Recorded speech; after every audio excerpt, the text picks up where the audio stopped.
Hey, architecture firm owners and emerging leaders. Get ready for unparalleled insight into the development of a world-class architecture firm and a worldwide organization driving the digital transformation of the design and construction industry. With Build Smart, the podcast that's changing how our profession operates. We share the incredible stories behind innovation in the building industry with my friend and co-host, Patrick McLamey, FAIA, former CEO of the international architecture firm, HOK. You know, Yamasaki's office or firm lasted during his lifetime. And when he passed away, I think that was the end of the Yamasaki office. Helmut did not want that. He wanted a firm that would live out and grow beyond the founders. In Season 1, discover the untold stories behind HOK's meteoric rise, from 150 employees in St. Louis to a powerhouse with over 1,900 staff members and 27 offices worldwide. You know, they weren't as polite as the Kojima people. That was just boom. And anytime you have a creditor, whether it's Kojima or the bank, that wants their money, unless you can raise money someplace else, you are out of business. Bankrupt.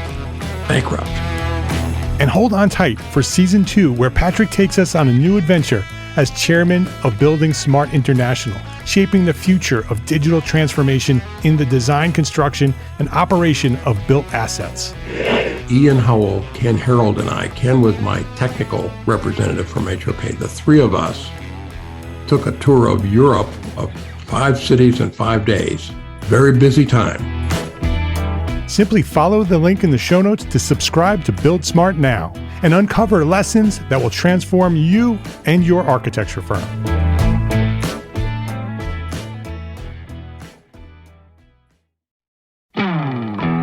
Hey, architecture firm owners and emerging leaders. Get ready for unparalleled insight into the development of a world-class architecture firm and a worldwide organization driving the digital transformation of the design and construction industry. With Build Smart, the podcast that's changing how our profession operates. We share the incredible stories behind innovation in the building industry with my friend and co-host, Patrick McLamey, FAIA, former CEO of the international architecture firm, HOK. You know, Yamasaki's office or firm lasted during his lifetime. And when he passed away, I think that was the end of the Yamasaki office. Helmut did not want that. He wanted a firm that would live out and grow beyond the founders. In Season 1, discover the untold stories behind HOK's meteoric rise, from 150 employees in St. Louis to a powerhouse with over 1,900 staff members and 27 offices worldwide. You know, they weren't as polite as the Kojima people.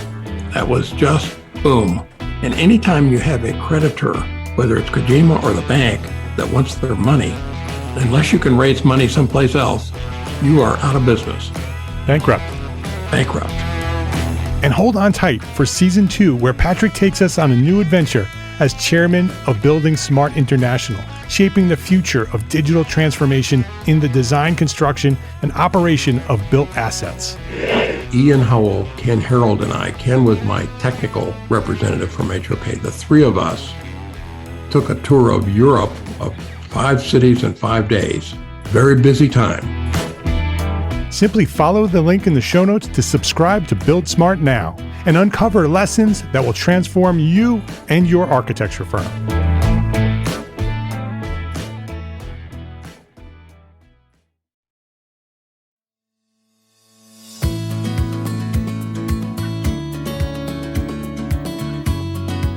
My name is Mark R. LePage, and you are listening to EntreArchitect podcast, where each week I speak with inspiring, passionate people who share their knowledge and expertise, all to help you build a better business as a small firm entrepreneur architect. Matthias Hollwich, welcome to EntreArchitect podcast. Hey, I'm so excited to be here. Hello. I'm excited to have you here. I think this is going to be a great conversation. This is an important topic that we're going to talk about, that a lot of people have questions about. A lot of people are sort of speculating on what will happen here post-corona. So we're going to have a little chat about that. Let me introduce you to our listeners.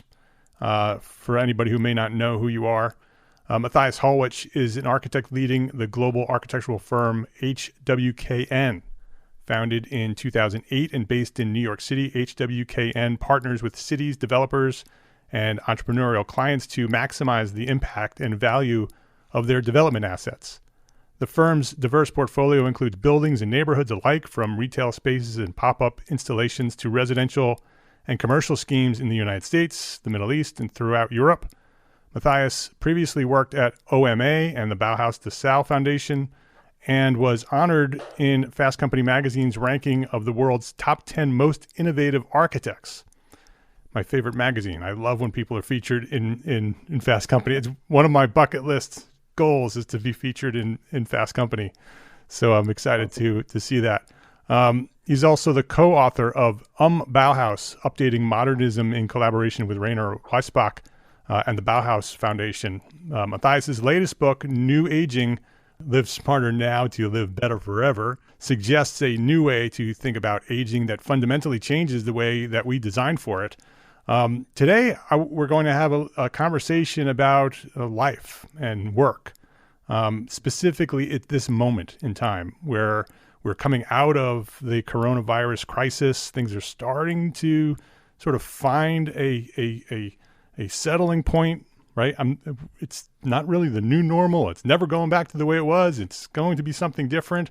But we're at that moment where that change is happening. And so I'd love to have that conversation with you, Matthias. Before we do that, though, I want to know more about you.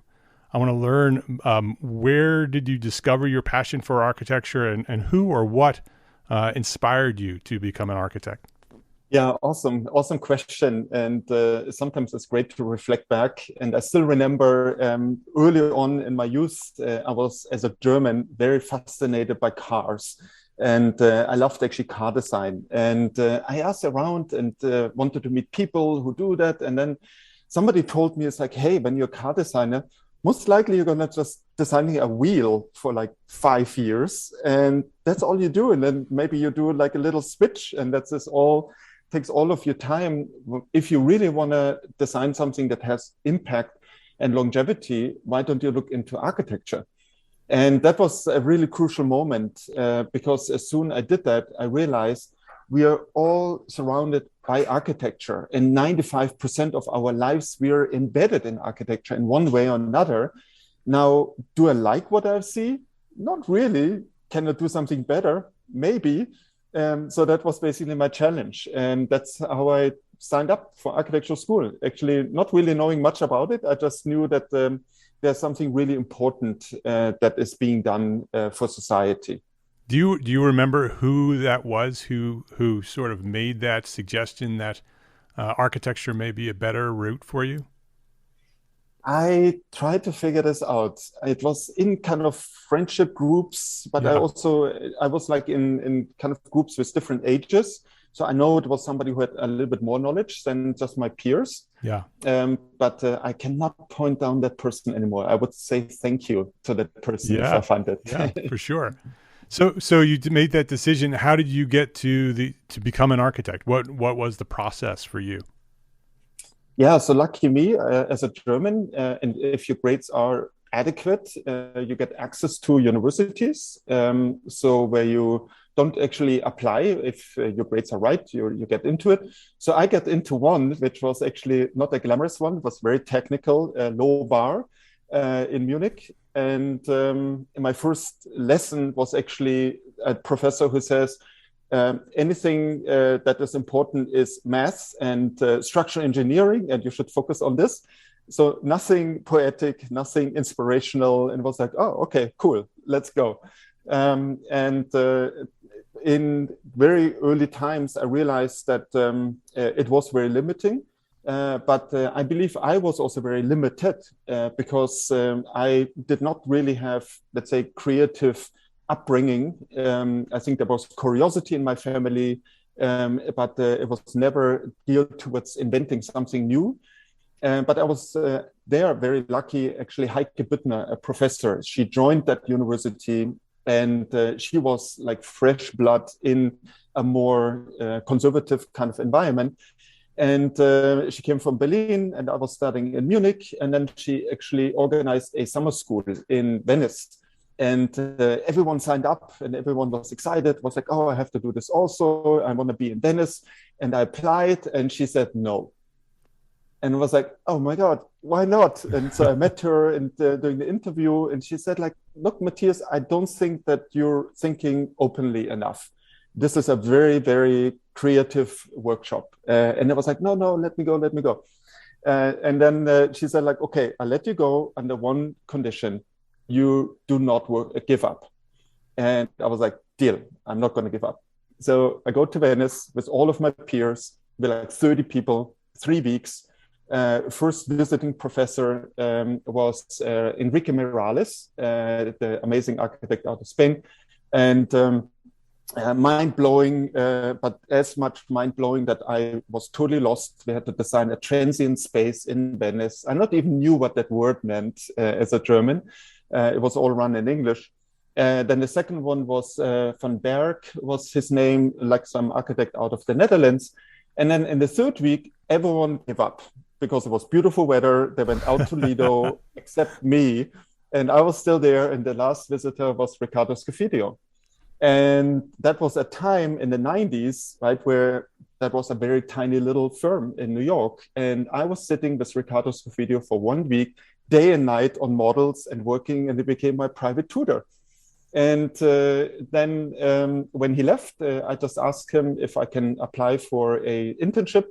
And he asked me for the number and so on. But he said, like, look, we're such a small shop. We're probably not going to have space for you, but please just send something. And then 3 weeks later, on my answering machine in Munich was his voice, which basically said, hello, this is Riccardo Scofidio. If you still want to work for us, be here on Monday. I packed my things, moved to New York, and here I am.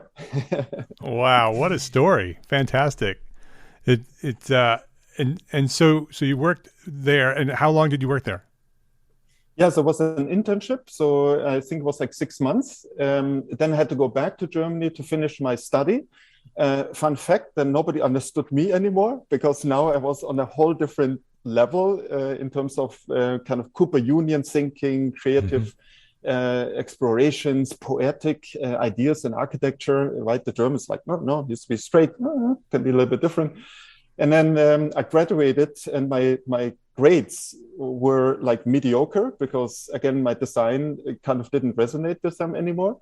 And then I used my my final work and applied, and I got a job with Peter Eisenman. So I went back to New York, worked for Peter in 1995, I believe. For 1 year, it was an first position, unpaid, because also architecture at that time was in New York really in crisis. It was the 90s, nobody had work. Yeah. So we did a lot of just competitions. One of them was for the church in the year 2000 for the Vatican. It's a really, really interesting work, but obviously no money. And when my money ran out, I had to move on. And there was another fun situation because during that time, Peter Eisenman was very embedded in this conversation between the plastic means and structural infrastructure, and kind of Rem and Herzog Gomorrah were always in his kind of level of critique. And then I was like, hey, Peter, I have to move on. And was like, oh, yeah, I understand. So where are you going? It's like, well, I'm applying actually at Rem's office. And then he's like, what? Rem? Don't believe it. Do you have already your job? I was like, no, not yet. All right, well, hold on. Hey, Rem, you know, this is Peter. There's a young architect coming your way. His name is Matthias Hollwich. He's German. He's awesome. Hire him. All right, click. So I went to Rotterdam, and Rem hired me on the spot. So wow. And then I worked for OMA for 3 years. And but 3 years at OMA means like 10 years in real life. Because we worked day and night, every day, every weekend during that time. But it was, of course, from my perspective, the most amazing time because Bjarke Ingels was there, Joshua Ramos, Dan Wood, Men Chao, Ole Scheren, all of these people, we were all there, kids, working day and night, becoming friends, and sometimes competing, but most of the time actually working with each other. And Fernando Romero was also there. So it was a really like the baby Rams kind of emerged from this experience out there. Yeah.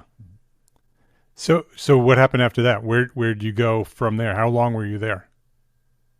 So I was there 3 years on the day, and then I knew that I will not survive to be there longer because it was super intense.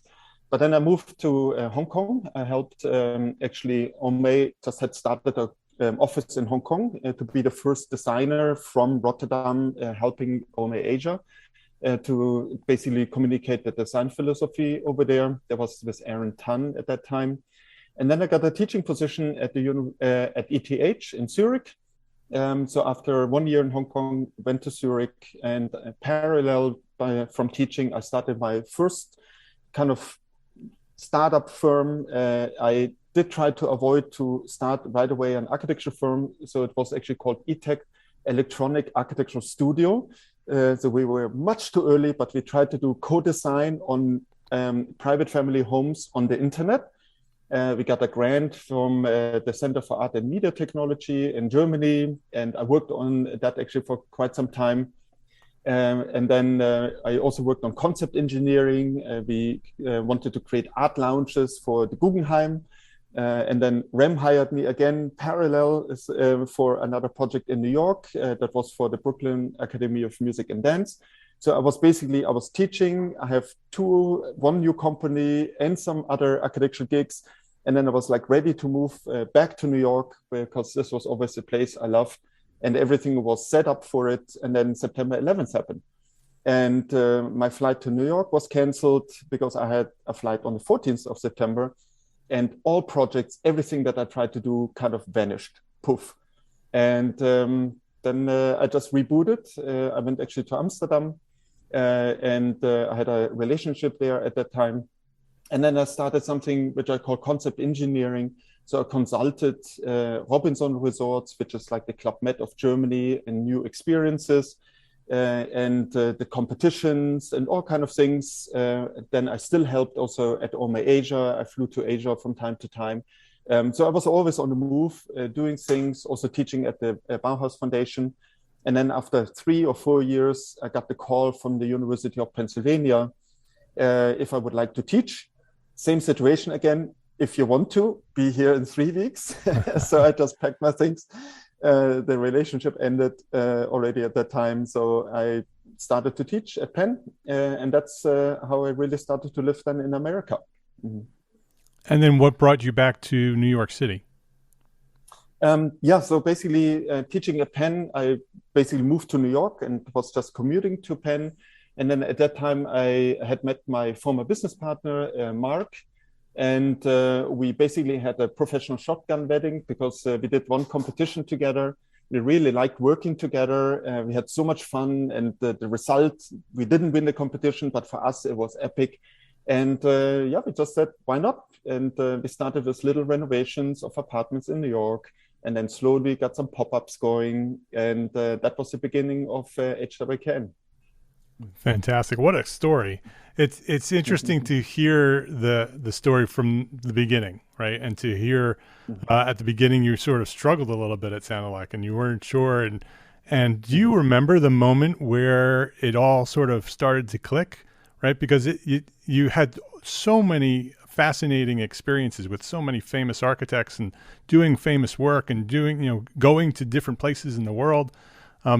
Do you remember sort of the time in your life where it went from, I'm not so sure this is right, or I'm sort of struggling with this, to this is it. This is what I need to do. This is my purpose. This is my future. Do you remember that moment?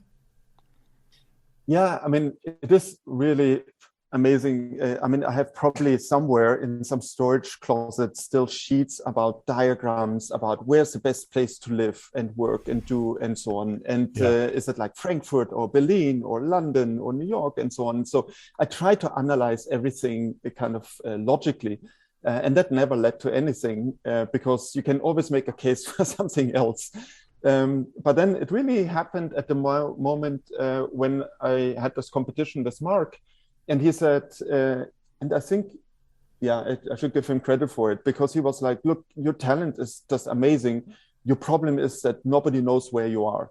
Sit down, commit to one city, and be in New York and be an architect. And that was, I think, the crucial advice. Because architecture, you think it is so fluid, you can do it from everywhere, but people somehow need to associate you with a location, and it doesn't matter where it is.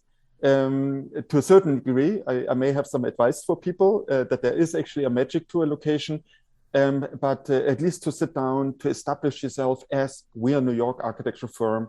This is the work we do. And that was the moment where then suddenly everything kind of started to come together as a puzzle piece.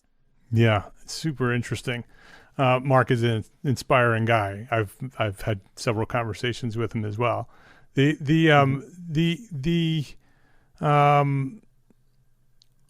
coronavirus, right, changed everything. And so we're working through this. You've started this firm. You've become successful doing large projects. For you, when Corona started in early 2020, when it started, where it became known that this was going to be a problem, and the world shut down in that April of 2020, how did you adjust to that? With your firm, what was your experience through that process? Mm-hmm. Yeah, so maybe one additional element which is important. So there was a separation for Mark, which was basically like a year before that happened. And so there was a whole process about reinventing, kind of focusing, and also I actually made 4 of my most trusted senior people partners. And then Corona hit, and our lucky moment was that we were lean and mean, number one, because we had the split with Mark. It was 50-50 basically. So we were a small firm again at that time. And we were also super agile, and everyone had multiple responsibilities. So it was not very hierarchical. So we were just one team. That means that actually my most senior people jumped onto drawings and did whatever we needed to do at a moment where normally would say like, no, this is what I do, and why should I do something less, right, in a way. So it became kind of a very interesting experience on that way. And then we were also lucky, like 2 weeks before, one of my partners, Jessica, she said like, Matthias, I think we need to prepare. So we just ordered laptops, and thankfully we were still able to get them before the lockdown, and we were fully online like a week before. But then, of course, the big challenges happened. Every one of our American projects just vanished from one day to another one, and outstanding bills, people not paying everything. And I was like, this is the end. But we were diversified. We had a very strong standing in Germany, and Germany picked up. And we were 70% American income, 30% Germany, and it switched to 90% Germany, 10% America. Wow. And and this is, and I know still like 10 years ago, I was already like, we need to diversify in terms of typologies, in terms of locations, because I can just not trust one market and one typology. And that was really our lucky moment. And we never had to let anyone go. We sailed through it on a gray, zero through these kind of 2 years. But then also what we did during this whole period is we invested into who we are, means innovation. We came up with a lot of new ideas and we prepared them as really products. And that actually got so much recognition, so that now this is the foundation of our work, and we're being hired left and right now for very, very ambitious projects that I believe without the Corona experience, we would have not achieved that easily in a way. Let's take a quick break to say thank you to our sponsors for their support of this episode. This episode is brought to you by BQE, the makers of BQE Core, systems and standard operating procedures. You already know that that's how to build a profitable business and find the freedom you want. You need systems and procedures. But you struggle with choosing which systems you need most and how to implement those systems quickly so you can get back to doing what you love most. The Designing Your Business Masterclass series was created by acclaimed architect and business consultant Douglas Teager. to help fellow architects and engineers run their firms more profitably while maintaining a healthy work-life balance. Douglas grew from a solo practitioner to become managing partner of his 30-plus person firm, and then later sold his firm so he can do what he does today, helping architects be more successful at Tiger Consulting. On the third Wednesday of every month, Douglas dives deep into an essential topic that will strengthen the profitability of your firm and make it sustainable for growth in the years to come. Register now for the next Designing Your Business Masterclass with Douglas Tiger at bqe.com/masterclass and start implementing powerful systems for the profitability you need and the freedom you want. Every live masterclass session includes AIA continuing education credit, and when you visit bqe.com/masterclass, you'll have access to the full library of past sessions on demand. The Designing Your Business Masterclass is free, and it's brought to you by our friends at BQE, the makers of BQE Core, the software that makes it easy to manage your projects and people for maximum productivity and ultimate profitability. Register now for the Designing Your Business Masterclass at bqe.com/masterclass. That's bqe.com/masterclass. This episode is brought to you by FreshBooks. There's a lot to love about being an entrepreneur architect, right? But trying to figure out your financials on your own is not one of those things. Luckily, there's FreshBooks, the all-in-one accounting solution that's built for business owners like us. FreshBooks takes all the not-so-fun parts of running a business, from building and tracking invoices to managing online payments to organizing expenses, and automates them with features like the new digital bills and receipt scanner, saving you up to 11 hours per week in the process. 11 hours. FreshBooks has your back at tax time, too. It's almost tax time. With a ton of reports to choose from, you'll know exactly where your business stands, and you can easily hand the keys over to your accountant so they can take over when it's time to reconcile everything for the year. Try FreshBooks. Try FreshBooks for free for 30 days. No credit card required. It's free. Go to freshbooks.com/architect. freshbooks.com/architect to get started today. That's freshbooks.com/architect. So, what will you do with your 11 more hours each week? This episode is brought to you by arcat.com. We all have that one story, that one project that had such a unique situation that it required a solution that you had rarely considered before. We share these stories in private professional circles with our friends and our colleagues, but there has never been a collection of these stories of conflict and triumph all in one place until now. Detailed is a podcast series that features architects, engineers, builders, and manufacturers who share their insights and expertise as they highlight some of the most complex, interesting, and oddball building conditions that they have ever encountered, and the ingenuity it took to solve them. Join host Charisse Lakeside, aka CSI Kraken, a senior specifications writer at RDH Building Science, as she uncovers lessons learned to help you navigate similar challenges that may arise in your next project. Detailed, an original podcast by Arcat. Listen and subscribe right now at arcat.com/podcast. That's arcat.com/podcast. arcat.com/podcast. Detailed. Every building has a story. Please visit our sponsors today and thank them. Thank them for supporting you, the EntreArchitect community. So what are your thoughts for the future?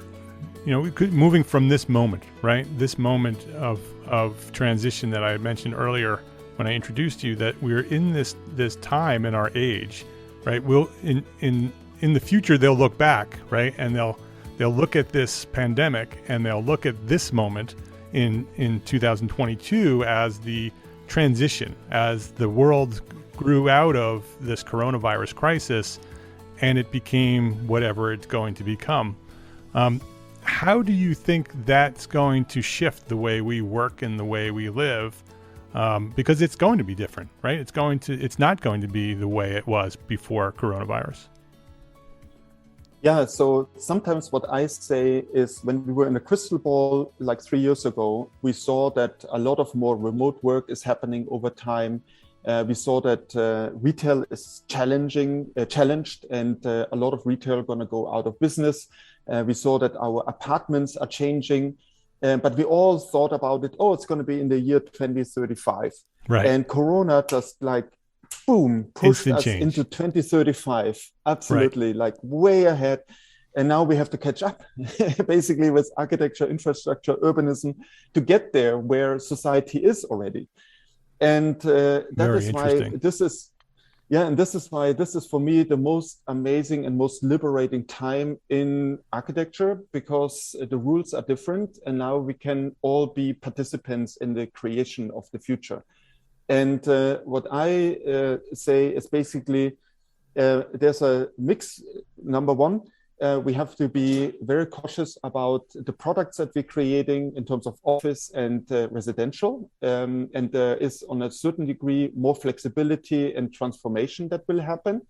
But then another one element, which is very powerful, is something that gives us stability again, which is actually the power of architecture, like high quality, and we call it unforgettable architecture. And so there is basically a response towards the beauty and the amazingness of what architecture can be. And then in the inside, the changes are multifold. And so, for example, for an office environment, we see that there are three big trends right now that's happening. Trend number one is that the employers and the employees have a new relationship. It used to be that I call it the Siemens generation in a German perspective. You have one job, you have the job forever. You basically retire after 30 years, 40 years in that one job. In the last 20 years, it was already very different. People switched around every 3 to 5 years, and they looked for purpose in their work. So that they're satisfied with the work they do, with the production, basically. And now the next generation is experiences, that an employer has to offer experiences to the employee to make it worthwhile for them to join the firm. The experiences is, on the one hand, the corporate culture, but also the experience of your career, that you become a better person in your job. And that is not just a linear element anymore, where you say like, you're a designer, then you're a manager, and then you're a super manager. It's like, no, maybe from the designer, maybe become a better designer, a broader designer, a different one, right? So there are many different ways where that experience can be curated, and that becomes a core value that actually employers have to offer to their employees. The second big mega trend is hub and spoke. Right, so that basically the border between home and office is diluted, and now we can work sometimes from home or co-working space, or maybe on a cruise, right? Who says you cannot work from a cruise as long as you have Wi-Fi, as long as you're productive? So there's an incredible freedom about the location, but there's still something where people come back to the hub, which is the corporate culture and the social experience. And then the third one is basically hoteling, where you say that the services that are coming into an office environment that helps you to manage your day, the meeting rooms, your workspace, maybe also the food and so on. So there's a whole other level of services that are coming in. Now, in our case, when we say we're combining experience with hub and spoke and with hoteling, we can create something new, which we call resorting. Now, what we're creating in London right now, we're creating the first work resort. And as soon you hear it and you think about it, it's like, oh my God, this is a no-brainer, because now we can create basically buildings that are exotic in nature. There people want to be there. It becomes an aspirational place to be there. But you don't need to be there anymore all your time. You go there for a purpose, which is the same thing at a resort. You go there to relax, to meet new people, to maybe learn surfing or something like this. So you go to your office building with the purpose of experiencing the corporate culture, to meet people, to do business, to grow your career. But the day-to-day business, do it wherever, right? And that changes entirely the relationship on a building like this, and also changes totally the DNA, how we actually design a building. And that's just the first level of innovation that we see, for example, in a work environment that we can implement. Yeah, fascinating. It's interesting what you said earlier about how our society has instantly shifted into the future, 35 years. And now we're catching up our structures and the way we live and the way we work needs to catch up with that. Probably the first time in history that's ever happened. And it happened because of the technology allowed that to happen, that when that crisis hit, the technology was there to allow us to adapt and accommodate those situations that would have otherwise taken decades to get established, happened in weeks because out of necessity. And so now we are in that process of catching up. And so it's interesting to listen to you, to hear you, because in the past you would have considered you a futurist. You would have said, oh, you're just talking about what could happen in the future. But in fact, it's happening now. You're doing it now because you have to catch up to the way that we are currently living. That's a fascinating idea. Yeah, it's for architects, it's finally really empowering, right? Because for years we became more and more service providers, right? And you do the drawings, you make the building looking good. But now we're going deep into the DNA of organizations, of buildings, on operational questions, and like not everyone is equipped to do that, but I think it's good now to also really diversify the staff, right? To bring in people with different knowledge, with different skills, because it's such a broad, big challenge right now, and clients are hungry to get knowledge, right? And right now, if somebody exactly says, oh, this is how the future is or will be, that person is wrong, right? Because there's still too many things in flux, but together we can actually shape it and create it. And now we just have to make sure that we shape it into the right direction, right? With good values towards also the people, right? The employees, not just the corporation. And but that is a kind of re-leveling that's happening where we can all be part of. Yeah, interesting. They're looking at architects as problem solvers, as bigger solution providers rather than just building designers. How are you positioning HWKN to differentiate yourself from an architecture firm, right? That people have in their mind what an architecture firm is and what architects do, but what you just described is much bigger than that. So how are you positioning your firm to share that story with your potential clients? Yeah, so we basically say we're a boutique innovation firm out of New York, where we work always in collaboration also with local partners. So that makes us actually as a lean and mean office like 3 times bigger, because we work with Adams and Associate, and Gensler and CLMAP, all of these different firms. And then we have 3 key scopes. The first one is, we call it opportunity mapping. You can give us a site or you give us an idea, and we can help you to define what that product, that building could be. They can be very banal, like zoning envelopes, but then from there we can go into efficiencies, into program elements, into vision building. And actually now we're getting hired to do that, actually left and right. We just got 3 big master plans out of this opportunity mapping in Germany, which I would have never expected to actually do on that kind of scale. Then the second one is new typologies and products. Also something what I think architects normally have not done. So we had a little bit a precursor to this with WeWork, where we created WeLive, the second generation. So we went into very deep research and development. We're doing that right now for a new office brand, which is called Spirit in Germany, which actually taps into prefabricated office buildings that we are enriching with new work environments and also much more emotional design. We're creating our own residential brand right now, which is called FlexLive, where we're putting all kind of knowledge that we generated from all these different brands we work with into a whole novel intergenerational living environment. We're creating something is called eco parks, which are highly sustainable prefabricated warehouses in Germany that can be converted into lively neighborhoods as soon a place has established itself. And then the third one is we create unforgettable buildings. That means you're not going to get anything boring from us. Don't hire us if you just want to have a box with a nice facade. And the unforgettability is also based on some research that we have made. What really triggers memories for people?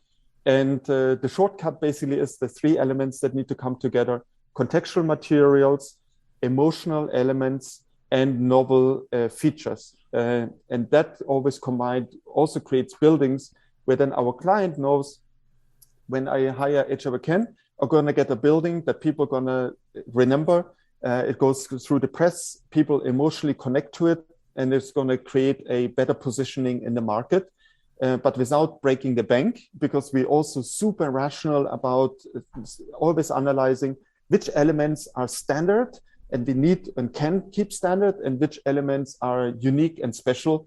And that's what we're focusing on. It's inspiring to hear you talk about what you've done with your firm. And I'm hoping that you're inspiring our listeners, because I think that architects generally have this idea of what architects should be. And I think we're in this moment in time that we have this opportunity, this tremendous opportunity to be the leaders of this transition into this new way of living and working. And that requires us to think bigger than what we have traditionally as architects. The fact that you described your firm, it wasn't an architecture firm. What did you just say that your firm, how you present your firm? Yeah, we're saying, I mean, we still refer to it as an architecture firm, but we say it's a boutique innovation firm. Mm-hmm. Right, a boutique innovation firm, right? And so you're redefining what architects do and what architects can be. When you describe the future of work and living, the trend that you're describing is flexibility, right? Everybody is going to work wherever they want to work, and they're going to work how they want to work, and they're going to pursue their purpose, and they want to live the lifestyle they want to live, and that has flipped from the way it was traditionally, where the other way was you work and then you live at the level that you work. And now it's flipped the other way, where we are prioritizing our lives and the way we want to live with our families and our locations, and we're finding work to accommodate that. And so that mentality has shifted. And I think that is a totally different way of thinking about the way the world works. And architects can lead that, can be the leaders in that transition to that new way of living and working. Yeah, and I mean, we have right now the opportunity for this project in London to go all out and really help our client to understand what that future might be. And what I'm doing right now is a interview session with CEOs that are from future unicorns, so highly innovative, but already round A, round B kind of funded people. And one of them, Andrea, he started a financial institute in the UK. He just got his banking license a couple of weeks ago. And I asked him, so if you would move into this building, what would it need to have for your staff? And he was like, oh, fun fact, I talked to all of my staff members about what they like about remote work and what they don't like about coming to an office. And they said, it's not about efficiency, it's not about commute. They love to work close to their loved ones, their partners, their children, and their pets. And then he said, if I move into this building, I want to make sure that actually the loved ones, the children, and the pets can be there too. It's like, oh my God, now we're not designing anymore the building for the employees. We designed it for the employees and the families. Right. And that is so inspiring how you then actually think about it. It's like, yeah, why not? When the partner comes and joins actually there, maybe there's a co-working area that's actually available for not the employees, actually for people, the friends and the family, and become so many different logics, how you think about a building and the experiences. And it becomes just liberating and eye-opening when you suddenly see these opportunities, how we can think different about it. Yeah, the integration of work and living, where they were at one time separate, and now they are becoming the same thing. It's all one thing, right? That we're working and living, and our families and our firms and our businesses are all becoming just part of who you are and how you live. It's very exciting to think about the potential of that, and how society can evolve to be a very different place than it has been in the past. And you're leading the way in terms of leading the profession to show how architects can become that leader, right? That I think today with what you've said, it gives a lot of architects permission to think differently. And I think a lot of architects need to hear that we and we're not giving up the way we've done it, right? We're not giving up designing buildings. We're just accepting the leadership role of being able to influence and impact the world in a bigger way. And so I appreciate you, Matthias, for coming by and sharing that inspiration and that story. I think that you will have impact in many, many listeners' lives when they hear what you're sharing here today. Before we wrap things up today, I want to ask you the one question that I ask everybody. This podcast is focused mostly on small firm entrepreneur architects. So architects that are running their own businesses, doing their own things. And what I'd love to ask every guest is, what would you say is one thing that a small firm architect can do today, right now, to build a better business for tomorrow? So the first recommendation is collect every email and every contact you ever had in your life and put it into a CRM that you can engage with people, because you never know where the next client comes from. I had the biggest surprises where it's like, oh my God, that's a person 20 years ago I met somewhere, and I don't know why I met this person, but that person got the newsletter and at some point was like, hey, by the way, can I connect you here and here? Right? So create these relationships, because when you're a small firm, even more important, you need a big network. Get advisors involved. Really never think that you know everything. I have a board of advisors. I check in with them from time to time. I tell them about the business, about the challenges, about the opportunities. They connect me to other people. They connect me to ideas. And then, and then I think the crucial moments for the firm, for HWK was early on, for example, that I had this idea about ecological icons, right? How can we design buildings better? And somebody told me, just put this idea onto the website. It was called the Club of Pioneers. So I'm like, what the hell is this? So I do it. And I say like, hey, you have to write about iconic design. And the editor contacted me. Turned out that it was actually a website from BMW sponsored as a marketing gig. And the editor was actually a marketing person, Alex Steele. But then he was like, oh, I love what you're doing. This is a great idea. Can we pitch a event space for Mini Cooper on a roof in New York? And we're like, sure. And then we was like, can you find a roof in New York? Sure.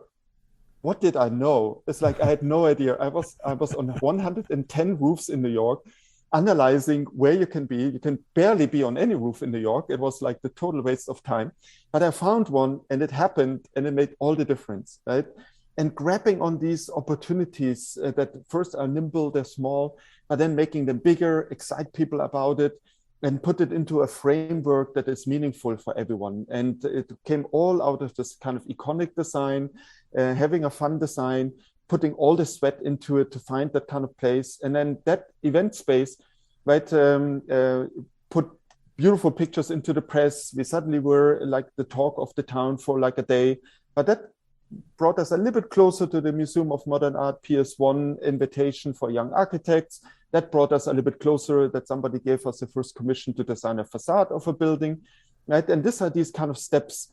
Yeah. But I would always say, grab whatever you can around you, make sure that you financially survive. It's challenging, right? Sometimes we just go a little bit off track with this, but nothing is kind of too small, or nothing is kind of, I don't know, the attention towards opportunities. I think that is something really important to be trained on, and then just grab them and run with them.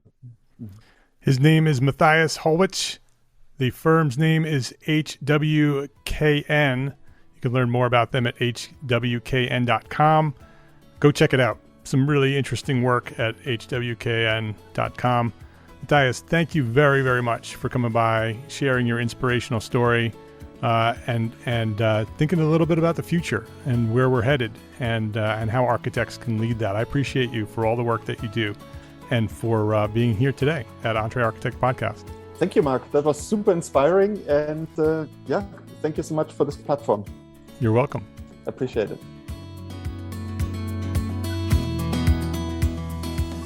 If you liked this episode of EntreArchitect Podcast, please share a rating, write a review. Go write a review. I would love to know what you think of this podcast, and it helps other architects find us. So go do 5-star rating if you like it. Share, write a review. I'd love it. And share a link to this episode with a friend, because that's how we've grown. That's how EntreArchitect has grown to serve thousands of architects throughout the world, just like you. Thank you to our sponsors, ARCAT, FreshBooks, and BQE for their support of this episode. I ask you to support them because they support us. And if they're supporting us, they're supporting you. So go support them. Got it? Go support our sponsors. Links to our sponsors, so you can click on those links and go right to them. Links to our sponsors and all the resources we shared today are available at the show notes for this episode at entrearchitect.com/podcast. All the shows are there. entrearchitect.com/podcast. EntreArchitect is a member of the Gable Media Podcast Network. Gable Media is curated thought leadership for an audience dedicated to building a better world. Listen and subscribe to all the shows. I think there are 11 of them there now. Go there, gablemedia.com. That's GABL media.com.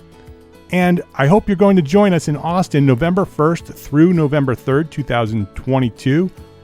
Those are the dates for the EntreArchitect Community Annual Meeting, our first ever live and in-person conference for you, the small firm architect community. Visit entrearchitect.com/annual meeting right now to learn more.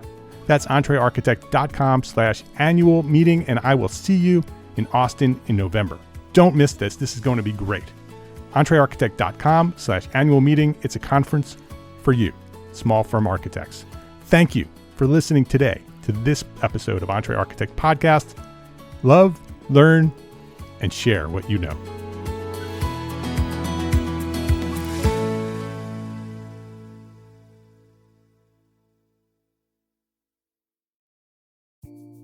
Imagine earning continuing education credits while doing exactly what you're doing right now. Well, you can. Gable Media has revolutionized the way you earn your continuing education credits with a groundbreaking approach. Forget running around town and scouring the internet for credit-worthy courses. Fulfill your CE requirements effortlessly by listening to engaging podcasts just like the one you're listening to now. Our podcasts are designed to educate, entertain, and inspire, all in a user-friendly environment. But wait, there's more. Architects, Gable Media is also approved as an AIA continuing education services provider. Upon completion, we handle everything, from reporting your hours directly to the AIA to storing your certificates in your personal Gable Media profile for your self-reporting needs. So follow the link in the show notes and start earning your credits in the most innovative and entertaining way possible with Gable Media. Attention architects and creative minds, get ready to supercharge your brand with Build Your Brand, the podcast that's unlocking the secrets of branding success for creatives. Hey there, it's Mark Arlepage, founder of EntreArchitect, and I'm inviting you to join my friend, architect marketing expert Jeff Eccles at Build Your Brand podcast, where he explores the captivating stories of the world's top brands and transforms their lessons into powerful moves for small firm architects and creatives like you. In Season 1, Jeff shares the thrilling tale of Southwest Airlines, where he dissects their journey to the summit and distills it into strategies tailor-made for you. It's important to keep in mind that companies like Southwest compete in the real world, just like you, and face real-world challenges, just like you. You might be surprised at how similar those challenges are to the struggles that you grapple with on a day-to-day basis. Don't miss out on your blueprint for success. Subscribe, tune in, and let's build your brand together.